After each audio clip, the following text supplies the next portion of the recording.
Hello, I'm Graham Fitch and welcome to this month's Practice Clinic, in which I address questions sent in advance by Online Academy subscribers and hopefully offer some suggestions that will help you in your day-to-day practice. If you'd like to know more about the Online Academy, click in the link below. And if you'd like to leave your comments, if you're watching on YouTube, feel free to leave comments. So let's just kick off with the first question from Hazel, who says this: I'm working on the Scherzo from Prokofiev Sonata Op.65 No. and would like some technique advice about how best to play and practice the crossing of the hands when the hands are either close together or further apart. Also, which fingers are best for the right hand when crossed in these bars?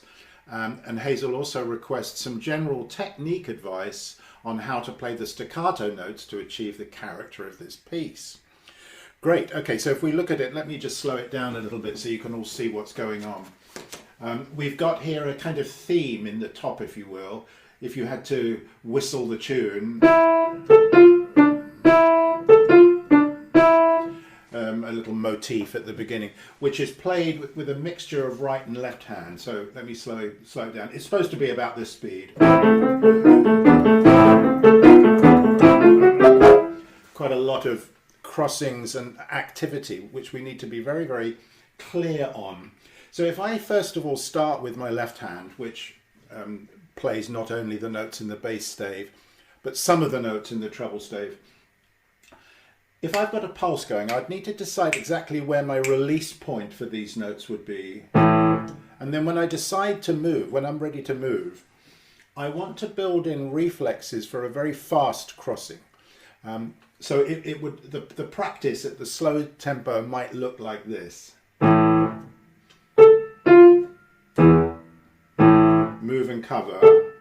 Move. See how fast the movements are.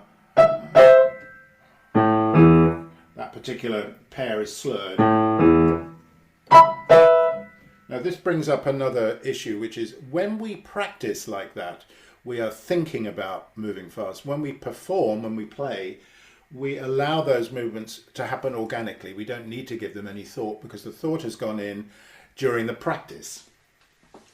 Okay, so the right hand, well, all of this stuff is going on, is more or less in one place on the keyboard. That kind of area. If you look at bar 3, little hairpin crescendo diminuendos. Okay, let me look a little bit at the right hand for a moment, and I'm going to go to bar 3 first because Hazel asks about general technique advice on how to play the staccato notes. I think the first thing I would recommend would be to find a fingering that enables economy of movement, so a legato fingering if possible. And I would also practice legato, even though these notes are going to be played with a punchy staccato. We'd need to be close to the keys because the tempo is fast, you know. It'll be about that speed in the end, and forte too. So I haven't got time to be flapping around above the keyboard. I've got to be on top of the key. So if I practice legato, that helps me not only connect in my hand, but to stay close.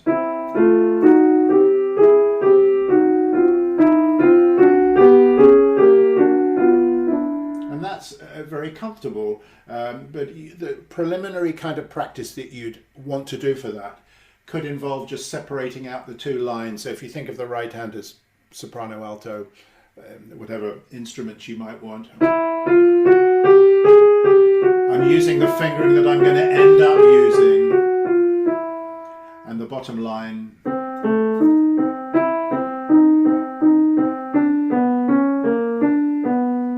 And when I'm ready to put that together, there are various tried and tested practice methods that we can use. One is double tapping the upper note first.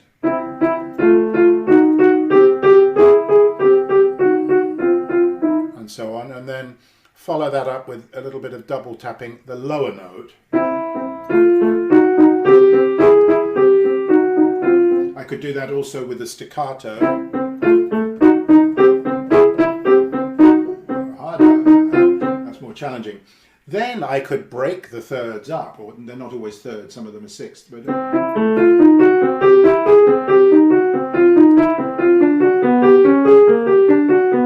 that's from the bottom to the top, but I could also do that the other way around. And these are the various stages of the practice, of the learning, and you could come back to those stages at any point when you feel like you need a little bit of a upgrade in your skill level. The next thing to consider there is how actually mechanically are we going to play them? Well, I would definitely want to wake up the tips of the fingers, be on the key, and then pluck each chord toward the body. So the very natural movement of the body. It's not. I'm not using fingers from here, but I'm using the grab motion. And as soon as I have grabbed, the hand flies to the top of the next position. So again, my reflexes are like lightning. Now when I put that together, let me play from bar 3. Let's say I'm going to release my left hand here and here. See how fast my left hand's getting there? Then a change of dynamic.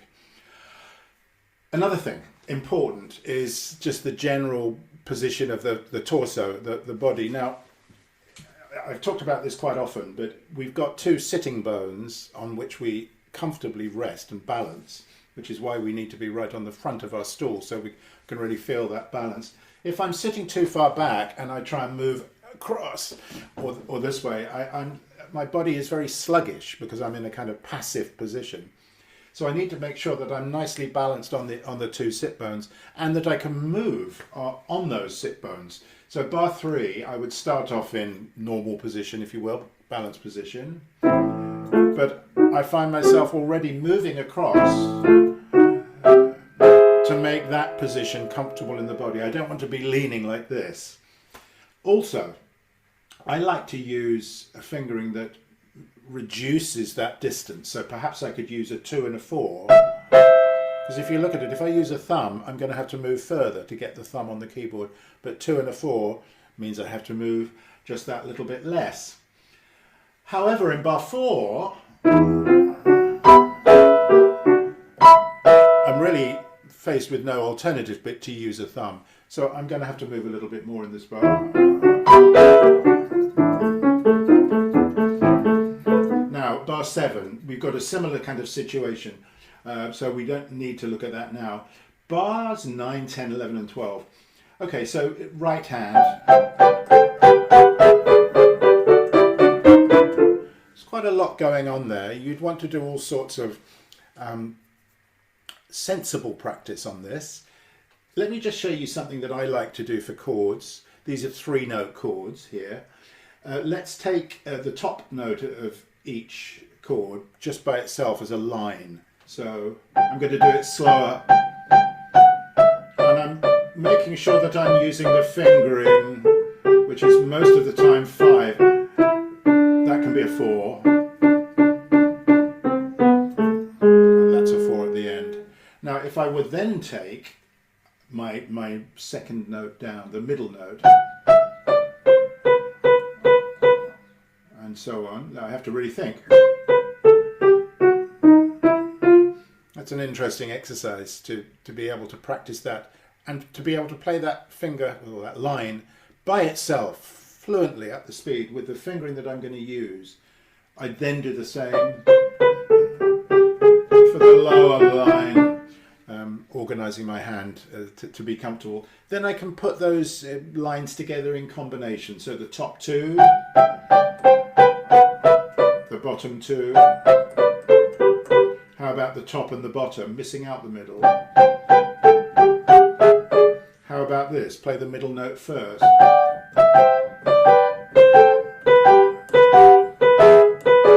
Play the top note first. 101 different things we could do. And follow that up with a little bit of grouping practice. It could just be stopping. What am I doing? Yes. Very useful. I'm stopping on the first note of each group of 4. I could stop on the second note of each group. You can see I need to do a little bit of practice of my own there. Then stop on the third note. Group in other ways. You could use rhythmical groupings such as slow, slow, quick, quick, slow, slow, quick, quick, as day-to-day practice tools. What else? Chaining. Play the first 2 notes fast. When you're comfortable, add another until you build up a chain. I think those will be helpful things for you, Hazel, there. Right, so moving on. Now John is learning the 2-part invention of Bach, the A minor 2-part invention, and he says he's getting tied up in knots with the fingering. There are so many possible fingerings that I get confused with which one I'm doing. I would be very grateful if you could give me some pointers on how to choose. I have heard you speak about practice methods that make the fingering automatic. If you have any time, I would be extremely keen to know about some of these. Thank you. Okay, so the 2-part invention in A minor.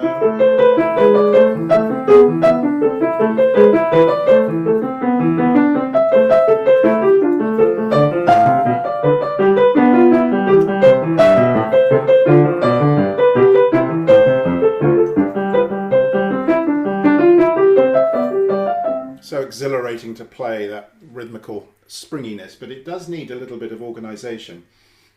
So what I did to prepare for this question was to look at the 3 scores that I happen to have on my shelf, which is a Henle edition with fingering by Hans Martin Theopold. It's quite an old fingering. It doesn't always factor in the articulation that we might need to apply to this style. And then I've also got the Alfred edition, which I like very much. The Alfred edition is great because it's very user-friendly. It's got a very thorough preface on how to do the ornamentation and various elements of the style here. And it's got the ornaments written out in little grayscale notes above the stave as a guide to the shape of each ornament. So it's very helpful and very practical. And the fingering, they've got a very good, obviously good fingering here. The other edition I have is the Richard Jones ABRSM, again a scholarly edition. And what I did was I just compared and discovered, yes, there are indeed many possibilities. So if we look at the very first bar for the right hand, some editions, no, actually none of them. Oh, the other one I looked at, Busoni online. I don't have the hard copy, but on IMSLP, but the Petrici library. Busoni, you must not follow the ornaments because they're all wrong actually in modern understanding of the style. But the fingerings can be very good to look at as a, you know, like a secondary source. So do I do 1, 2, 1, 3,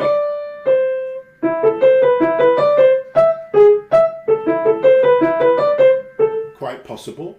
Or do I do 1, 2, 1, 2 again, which is a little stronger in the hand because it avoids the pinky finger on the 16ths.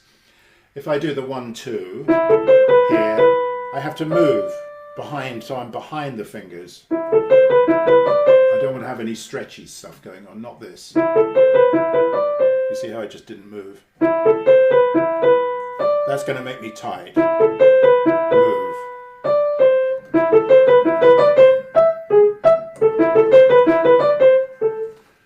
Let's have a look at bar 3. So in the left hand, I'm looking at the 16th notes, the semiquavers at the end of bar 3 left hand. Just one example of hundreds in this piece.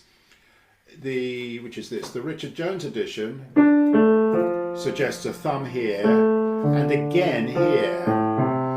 Now for me, and I'm speaking personally, that's too many groups. I don't want to have all of those groups going on.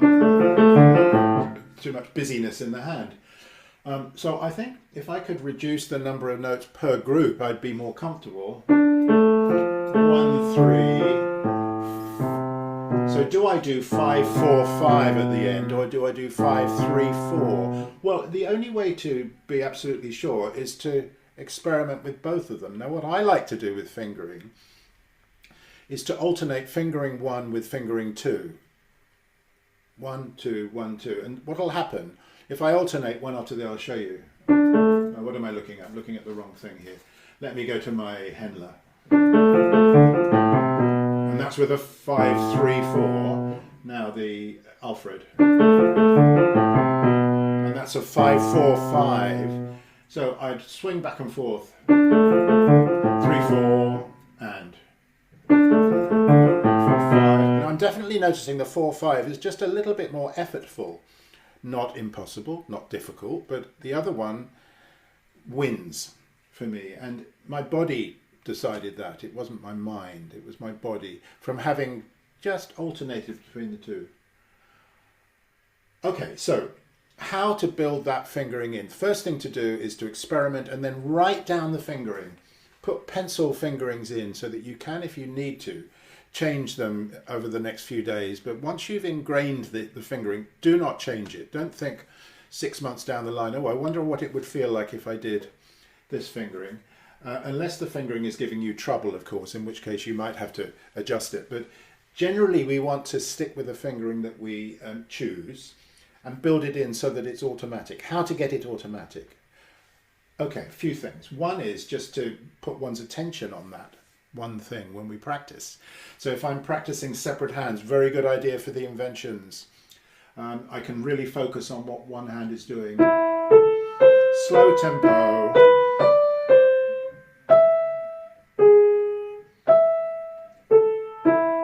And I'm really thinking about the fingering. Maybe I'd go to the left hand. Let me just turn that in. 2, 2, 1, 3. And only take a little bit at a time, a few notes at a time, because we need to use our working memory to remember and process that information. If I take too big of a chunk, by the time I've got to the end of the chunk, I've forgotten what it felt like to do the beginning. So work in tiny little bits. And then when I'm ready to put it hands together, I do it at a super slow speed. Forget the allegro or whatever tempo you decide on. Just see if you can get satisfaction in working at a very slow tempo.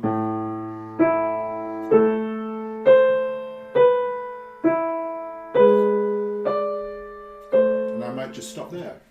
And repeat, focusing on that finger. You could even call out finger numbers. 2 right hand. 2 right hand. And then I take my hands off and then control save. And I might then just start on the half butt point. 2 second fingers coincide. Notice these things. Notice any patterns, fingering patterns or note patterns that you can. And just focus. And when you're ready to get that faster, I like to use a process that I termed many years ago the floating fermata. So if you imagine a pause sign, a fermata sign, you can place those where you need to in your imagination. Maybe it could be at the end of each group of 4. So I'm stopping on the last note of each group of 4, 16th note semiquavers. Focus on what I've got to do next. I know when I'm ready to play because I feel that I'm focused. Then I'd shift around those fermata points. Perhaps I could remove every other one and put a fermata at the end of each group of 8 notes. Think, prepare.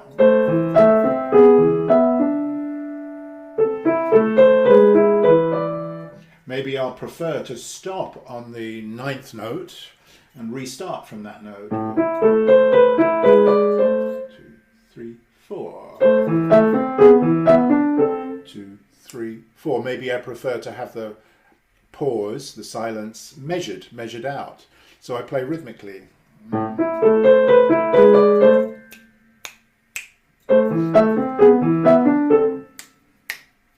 You get the idea.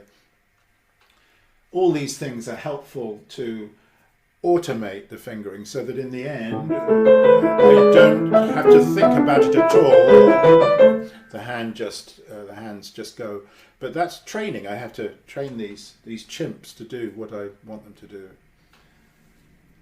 Elise is looking at the Wedding Day in Troldhaugen by Grieg, and she's really struggling with the spot at bar 49.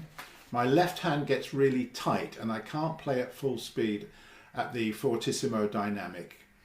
And she also says, if you have any suggestions for making the middle section more interesting, that would be most helpful, because she finds it a bit dull.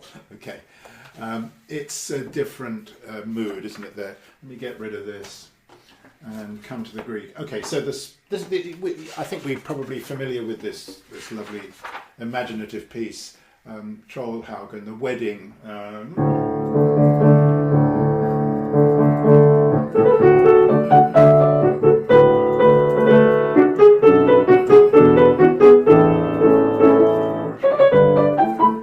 Fantastic, colourful piece that, for me, definitely needs some sort of narrative, some sort of storyline. So, at bar 49, we've got the same theme at the top of our right hand. The left hand now is playing chords, arpeggios, and it's marked F, F, F. So what does that mean? Does it mean that every note is going to be F, F, F? No, it can't. Just like if I'm speaking to you really loudly, there are going to be certain words, certain syllables that are going to be actually quite soft. So if I get my resonance from that bass fifth and the top right hand, let me show you, I'm not going to play any of the other notes. Hello. That's hard to do. Let me practice that for a moment. I should take a dose of my own medicine there. I would need to practice that top right hand by itself. I have to move 5, 5. And you could see my hand wasn't willing to do that. That's better. And if I add that to my bass note, I don't need to work hard here.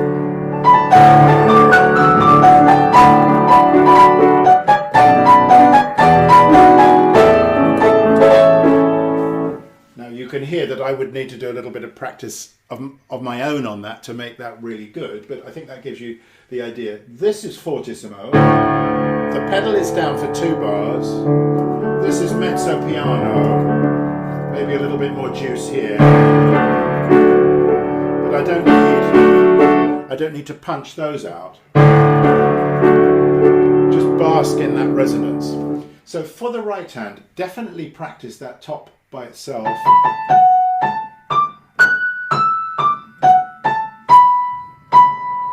With the pedal, without the pedal. And then the underneath notes in the right hand. Lighter. I don't want to thump out the thumb in the middle. That's not interesting. And it's not necessary either, because the sound is going to come from the brilliance in the top of the right hand and the resonance from the bass notes, not the, you know, trying to play those arpeggio notes loudly. Okay, now the middle section is marked poco tranquillo, so we've got that bare fifth again, but I think now we're in the church, aren't we? This is when the wedding ceremony takes place, and you can actually see in the music the wife saying, I do, will you take this man to be your lawfully whatever? And he says, yes, I will. Can you hear them exchange their vows? So imagine yourself in the church, it's all now solemn. At the beginning we had kind of tambourines. You know, rustic flavour to that, I can imagine. All sorts of things going on for preparations for a wedding ceremony. This is the actual ceremony in the church, so solemn.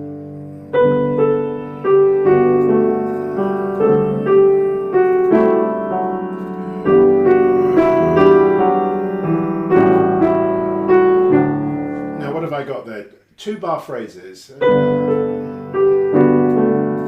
Next phrase. Now I like to hear a 4-bar phrase here.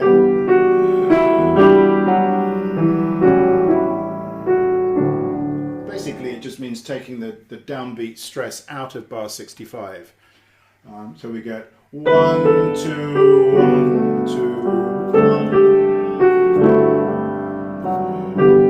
Accent here, but not here.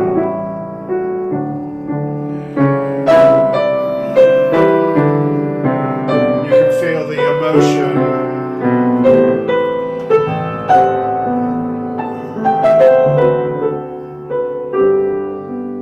Maybe the bride swoons at this moment. Just allow your imagination to come alive. A little technical help here. This is bar 71. I'm going to hold on to this A while I change pedal on this A in order to get a legato there. So the A is trapped in the pedal, the low A. Change, then I get no break. And then maybe just take a little time. Now get your Hollywood misty lens out here. The angels are with this couple at that moment. You can feel the dewy eyes in the congregation.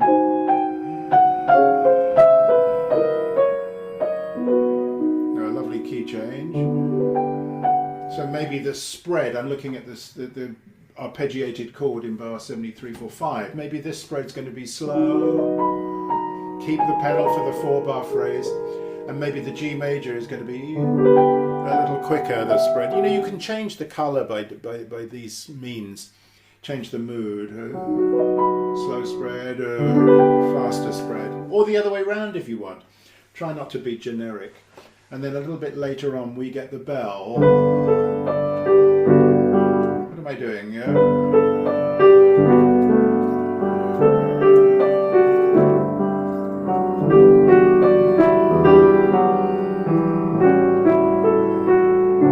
So the second finger goes over and rings the bell.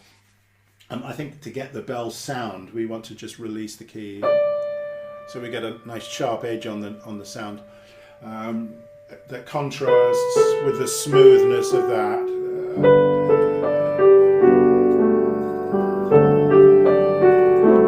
If I leant into this, it might make the melody sound like it's doing this,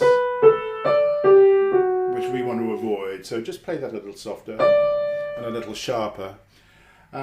And just find a storyline, find a narrative so that you can close your eyes and imagine what's going on. It's very clear. Grieg's made it very user-friendly from that point of view. Okay, the next question is from Sheila, who's learning the Scarlatti Sonata in D, Kirkpatrick 443, and she would like some help on how to practice the ornaments throughout the piece. She's having trouble keeping them even, light and in time. Thank you, she says. Okay, where did this go? Right, it's on a slide here. Yeah, now Scarlatti likes fanfares. So we have this kind of, you know... Now I have a sneak cheat for this, which is not mine. I think a lot of people are doing this, which is to rather than have the left hand... play those ornaments. Left hand's often not called upon to do that sort of thing. So you can use the right hand. Now let me show you how that works. I'll go through the ornaments again in a minute to show you what I'm doing, but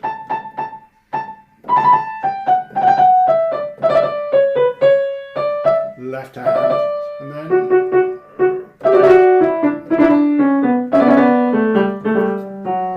right. Sorry, not right, left. So the left hand takes that last D. Okay, now the ornaments themselves are just marked with a little wavy sign, which in the Baroque period generally mean a 4-note ornament starting on the note above. And 99% of the time that's how we would do them. However, that does make it kind of hard to do. So the fingering, I would use a 3 and a 2. except here 3 and a 1 would be better, because otherwise you wind up with a thumb right at the back, which is not impossible. Actually, it's perfectly viable, but my hand seems to want to go to a 3-1. Now, don't do these right-hand trill. Well, it's going to be the left-hand, isn't it? Don't do them long. You can just do 4 notes at the beginning of each bar, like a little crackle. So how to practice them, Sheila asks. How to make that work. So if you're doing a 3-2-3-2 short trill, try not to use your fingers like this. That works nicely on a harpsichord. On the piano, the action is a little bit heavier and a little bit more sluggish for that to work really comfortably. So if you use the idea of walking in to the back of the keyboard, toward the fallboard, you'll be able to incorporate the ornament into an arm movement. Now if I do that slowly, sorry, I'm wrong notes. Now I'm exaggerating, but you can see that I'm using different spots on the key surface, and I'm walking in and I'm rising up somewhat. Come down there. Now, because I'm wanting to articulate this rhythmically, I'm not trying to play legato. Up, up.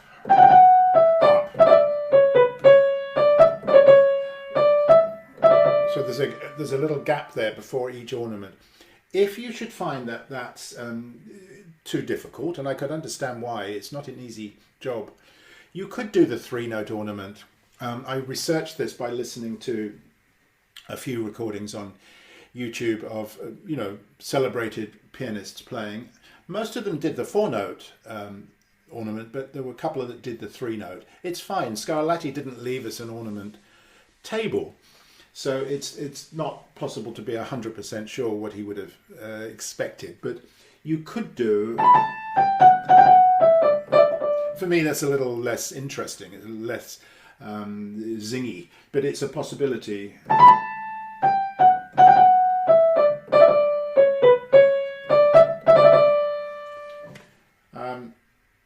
So if you find that you can't do the 4-note, Sheila, then do the 3-note, and I think you'll find that with that technical work, you'll find that it gets more possible. After that, it's easier.